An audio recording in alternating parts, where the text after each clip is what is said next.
اعوذ باللہ السمیع العلیم من الشیطان اللعین الرجیم بسم اللہ الرحمن الرحیم الحمدللہ الذی ہدانا لہذا وما کنا لنہتدی لولا ان ہدانا اللہ الصلاۃ والسلام علی سید الانبیاء والمرسلین وعلی آلہ الطیبین الطاہرین المعصومین المنتجبین المظلومین ولعن اللہ علی اعدائہم و منکر فضائلہم و مصائبہم و غاصب حقوقہم و القابہم اجمعین صلوات بر حسین اللہم صلی علی محمد و آل محمد و اجل فرجا۔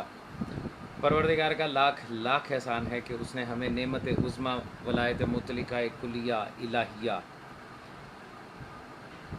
مولا میر کائنات امیر ممکنات امام المتقین یعصوب الدین علی ابن ابی طالب علیہ الصلوۃ والسلام اور ائمہ معصومین علیہم السلام سے متمسک رہنے کی ہمت اور توفیق عطا فرمائی۔ بے شک کہ ہم اس بات پہ قدرت ہی نہیں رکھتے تھے کہ اگر اللہ جل شانہ ہمیں یہ نعمت عظمیٰ عطا کر کے اور اس کے ساتھ متمسک رہنے کی ہمت اور توفیق عطا نہ فرماتا تو یقیناً ہم بھی اس ولایت سے گمراہ ہو جاتے، ضل ہو جاتے، اس صراط مستقیم سے ہٹ جاتے۔ برادران گرامی، ولایت مولا میر کائنات علی علیہ الصلوۃ والسلام اور کربلا کے عنوان سے آج چوتھی نشست میں آپ کے سامنے حاضر خدمت ہوں۔ جو سلام کہہ رہے ہیں ان کو وعلیکم السلام، جو یا علی مدد کہیں ان کے لیے مولا میر کائنات علی علیہ الصلوۃ والسلام مدد۔ آپ جانتے ہیں کہ دوران گفتگو آپ کے کمنٹس کے جواب دینے ممکن نہیں رہیں گے تاکہ گفتگو کا تسلسل اپنی جگہ پہ باقی رہے۔ موضوع گفتگو کے حوالے سے ہم نے گزشتہ 3 دنوں میں قرآن حکیم کی آیات سے اور معصومین علیہ الصلوۃ والسلام کے فرامین سے یہ جاننے کی کوشش کی کہ وہ تمام عہدے، وہ تمام القابات، وہ تمام اختیارات جو اللہ جل شانہ نے اپنی اس حجت کو اس کی تخلیق میں رکھ کے دیے، نہ کہ کسبی طور پر اس نے حاصل کیے بلکہ علم لدنی کے طور پر اس میں رکھے، وہ تمام کے تمام اختیارات لوگوں نے اپنے لیے روا کر لیے۔ وہ القابات جو مخصوص تھے ہادیان برحق کے لیے، حجتان خدا کے لیے، ان القابات کو انسانوں نے، امتوں نے اپنے لیے استعمال کرنا شروع کر دیا۔ لوگ یہ سمجھتے ہیں کہ کچھ القاب جو ہیں وہ صرف لقب ہیں، اس لیے وہ کسی کے لیے بھی استعمال ہو سکتے ہیں، جبکہ ایسا نہیں ہے۔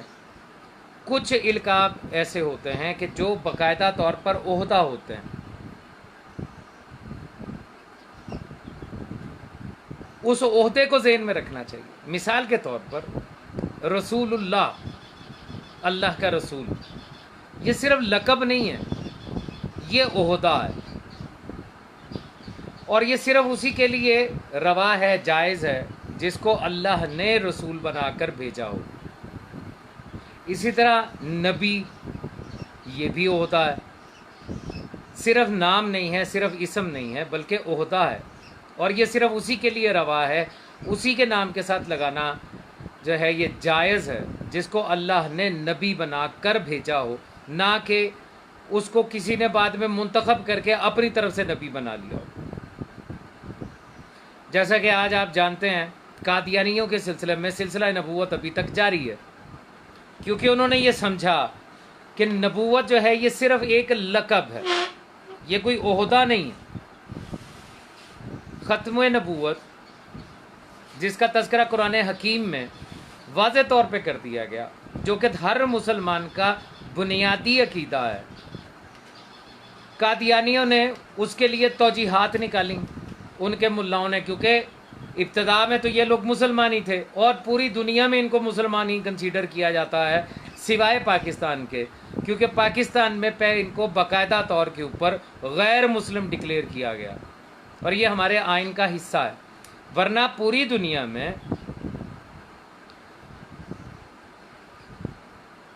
قادیانیوں کو بھی مسلمان سمجھا جاتا، کیونکہ وہ بھی جو قرآن پیش کرتے ہیں وہ یہی قرآن ہے جو ہمارے پاس ہے، وہ جو نمازیں پڑھتے ہیں ان کا انداز بھی وہی ہے جو ہمارے پاس ہے، بظاہر جو کلمہ پڑھتے ہیں وہ کلمہ بھی وہی ہے جو وہ ہمارے پاس ہے۔ تو انہوں نے یہ سمجھا کہ نبوت جو ہے یہ بیسیکلی ایک لقب ہے، اس لیے اس کو کسی کے لیے بھی جائز کر لیا انہوں نے۔ اسی طریقے سے آج شیعان حیدر کرار اثنا عشریہ امامیہ میں کچھ القابات ایسے ہیں جو صرف لقب نہیں ہیں بلکہ عہدے ہیں۔ مثال کے طور پر آیت اللہ العظمیٰ، اللہ کی سب سے بڑی آیت، یہ صرف لقب نہیں ہے، یہ عہدہ ہے۔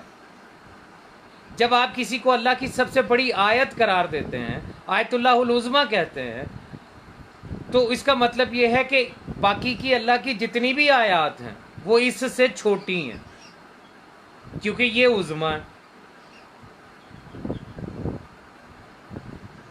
اسی طرح جب آپ کہیں گے حجت الاسلام والمسلمین، تو اس کا مطلب ہے اسلام پر اور مسلمانوں پر حجت۔ آج اس کو ہر ایک کے لیے روا کر دیا گیا، جس کے لیے دل چاہتا اس کے لیے حجت الاسلام والمسلمین لگا دیا جاتا۔ تو یہ صرف لقب نہیں ہے، یہ عہدے ہیں، اور اس بات کا خیال رکھنا چاہیے۔ عام زندگی میں ہم ایک لفظ استعمال کرتے ہیں مولانا، او جی فلانے مولانا صاحب، ہر بات میں عربی کو لے کے آنے والے، عربی کا شور مچانے والے، عربی دان، یہاں پر آ کر منافقت استعمال کرتے ہوئے کہتے ہیں مولانا کا ویسے تو مطلب بنتا ہے میرا مولا، لیکن ہم اس معنی میں نہیں کہتے، ہم اس معنی میں کہتے ہیں۔ بابا جب آپ نے کسی کو اپنا مولا تسلیم کر لیا، جب آپ نے یہ کہا مولانا، تو پھر اس کے بعد اب وضاحت کی ضرورت ہی نہیں رہتی، کیونکہ یہ لفظ مولا وہ ہے جس کے لیے سرکار رسالت مآب صلی اللہ علیہ وآلہ وسلم نے یہ فرمایا کہ جس کا میں مولا ہوں اس کا علی مولا۔ تو پھر آپ میں اور ان میں کیا فرق رہا جنہوں نے مولا کا ترجمہ دوست کر دیا؟ کیا آپ بھی یہی ترجمہ کریں گے کہ جی فلاں مولانا صاحب آئے ہیں قم سے یا نجف سے یا کسی جگہ سے پڑھ کے، تو اس کا ترجمہ جو دیگر کرتے ہیں لفظ مولا کا اس ترجمے کے ساتھ کریں گے کہ میرا دوست آیا ہے، کیونکہ مولا کا ترجمہ انہوں نے دوست کر رکھا ہے کہ میرا دوست آیا ہے نجف سے یا قم سے پڑھ کے؟ نہیں کریں گے نا۔ تو عام زندگی میں ان القاب کو آج ایک عام سی چیز سمجھ لیا گیا، جہاں دل کرتا ہے استعمال کر لیتے ہیں۔ وہ جی ہم اس معنی میں نہیں، ہم اس معنی میں کہہ رہے ہیں۔ اور یہی چیز جو آج تشیع میں رائج کرنے کی کوشش کی جا رہی ہے، صدیوں سے یہ تشیع کے علاوہ تمام مسالک میں موجود ہے۔ واضح حدیث موجود ہے سرکار رسالت مآب مولا محمد مصطفیٰ صلی اللہ علیہ وآلہ وسلم کی، معصومین جس کی تصدیق کرتے رہے کہ سوائے علی ابن ابی طالب علیہ الصلوۃ والسلام کسی کے لیے جائز نہیں کہ اپنے لیے لفظ امیر المومنین استعمال کرے۔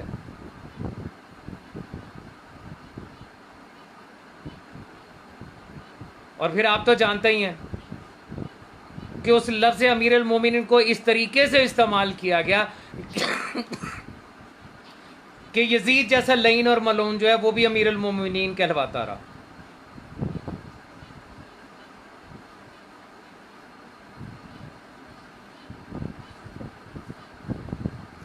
اسی طریقے سے اور بھی کچھ القابات موجود ہیں۔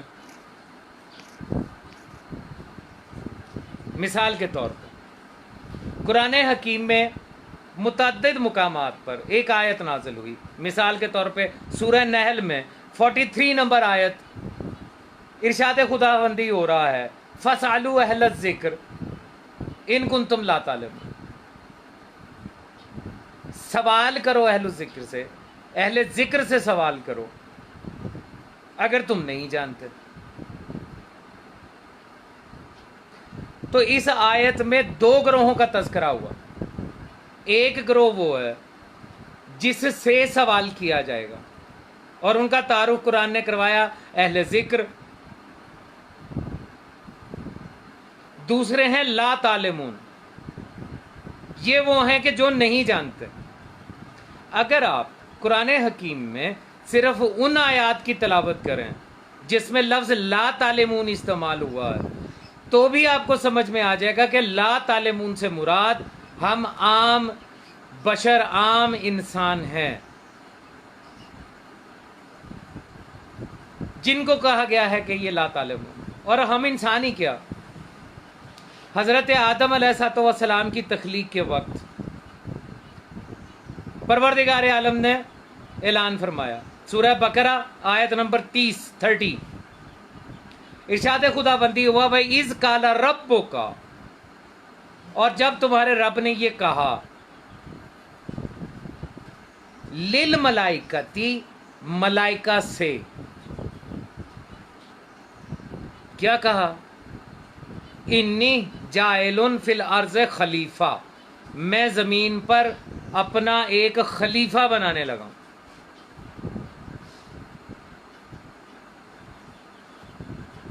ٹھیک ہے.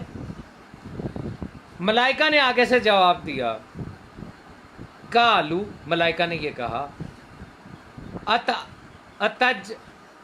اتجعل، کیا تو بنائے گا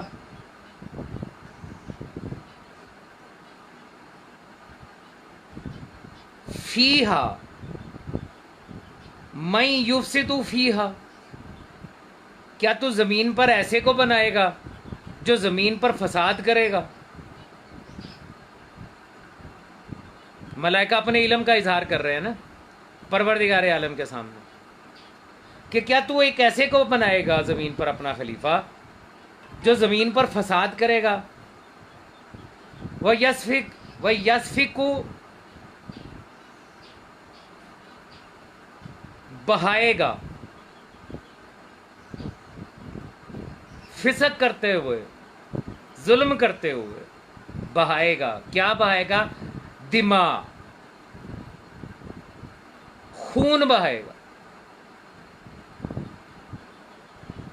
تو پروردگار عالم کو انہوں نے یہ مثال دے کے کہ پروردگار کیا تو ایسے کو زمین پر اپنا خلیفہ بنا رہا ہے کہ جو زمین پر خون بہائے گا اور فساد کرے گا؟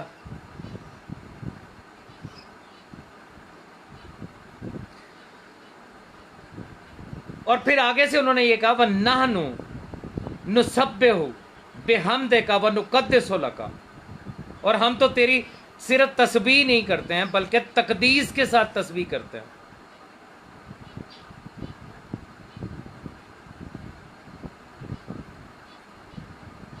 تو پروردگار نے آگے سے جواب کیا دیا تھا؟ انی کالا انی عالم ما لا تعلمون. پروردگار نے آگے سے جواب دیا جو میں جانتا ہوں وہ تم نہیں جانتے. تو یہاں لا تعلمون کون تھے؟ ملائکہ. اللہ جل شانہ نے صرف انسانوں کو ہی نہیں، آپ جیسے اور مجھ جیسے بشر کے لیے ہی نہیں، ملائکہ کو بھی مخاطب کر کے یہ کہا کہ تم بھی لا تعلمون، جو میں جانتا ہوں وہ تم نہیں جانتے.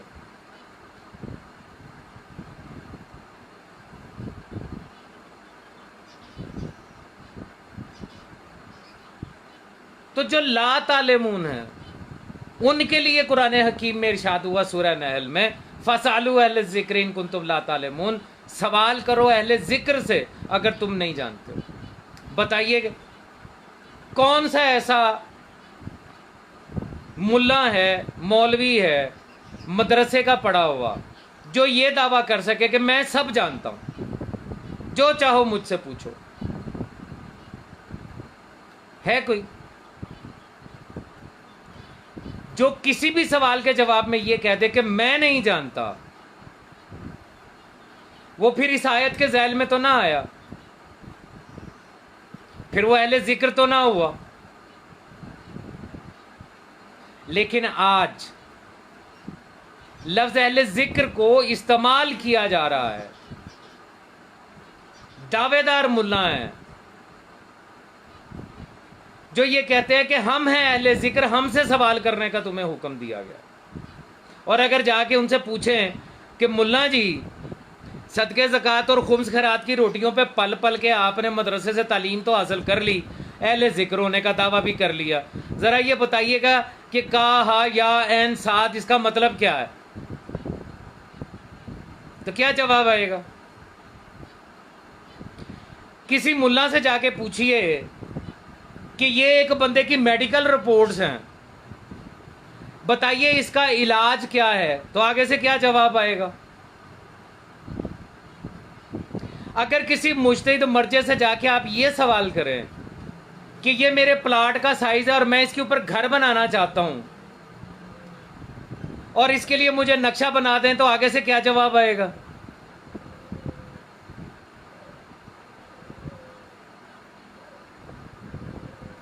اگر کوئی کمپیوٹر سائنسز پڑھنے والا کسی مرجع صاحب کے سامنے جا کے کوبول کی زبان میں لکھی ہوئی کمپیوٹر کی لینگویج میں پروگرامنگ اس کے سامنے رکھے اور اسے کہے کہ سرکار ذرا یہ سمجھائیے گا کہ یہ ٹھیک ہے یا غلط ہے، تو کیا جواب دے گا؟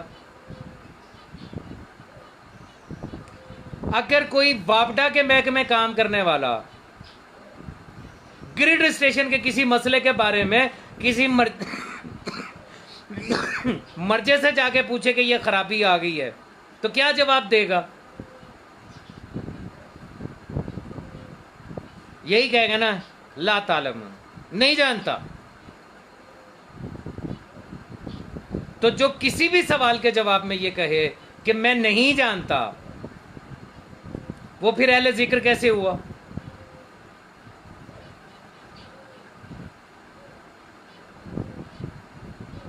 اسی طرح قرآن حکیم نے یہ کہا لا یعلم تاویلہ الا اللہ والراسخون فی العلم، نہیں جانتا اس قرآن کی تعویل کو سوائے اللہ کے اور ان کے جو علم میں راسخ ہیں.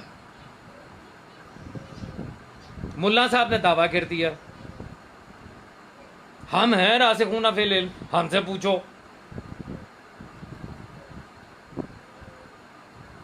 اچھا اگر آپ علم میں راسخ ہیں تو علم میں راسخ ہونے کا مطلب کیا ہے؟ کہ ہر شے کا علم آپ کے پاس ہے، ہر زبان آپ کو آتی ہے، صرف انسانوں کی زبان ہی نہیں بلکہ آپ جانوروں کی اور پرندوں کی زبان سے بھی واقف ہیں. اگر تو یہ ساری صلاحیتیں آپ میں موجود ہیں تو پھر آپ علم میں راسخ ہیں. اور اگر آپ میں یہ چیزیں موجود نہیں ہیں، آپ کے گھر میں بدھی ہوئی بکری کی آواز سن کے، گھر میں پھرنے والے مرغے کی آواز سن کے آپ کو پتہ نہیں چلتا کہ وہ کیا کہہ رہا ہے، تو پھر آپ علم میں راسخ کیسے ہو گئے؟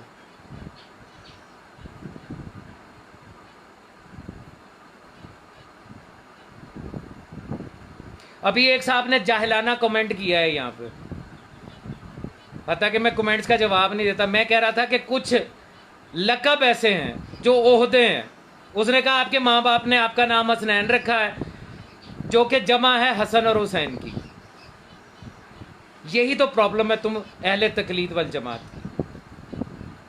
نام رکھنے میں اور چیز ہے، لقب اور چیز ہے.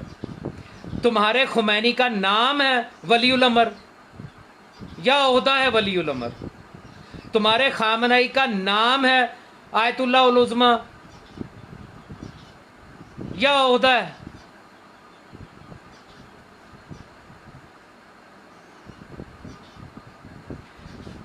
اگر تم لوگ جاہل نہیں ہوتے نا، تم لوگ کبھی مقلد نہیں ہوتے. یہ سرٹیفائیڈ ہونا ہے کہ چونکہ میں مقلد ہوں اس لیے تسلیم کر رہا ہوں کہ میں جاہل ہوں، تبھی اس قسم کے جاہلانہ سوال کرتے ہو. عقل کو ہاتھ مارو. معصوم کا حکم ہے کہ ہمارے ناموں پر اپنے بچوں کے نام رکھو. نام رکھنے میں اور لقب اختیار کرنے میں فرق ہے.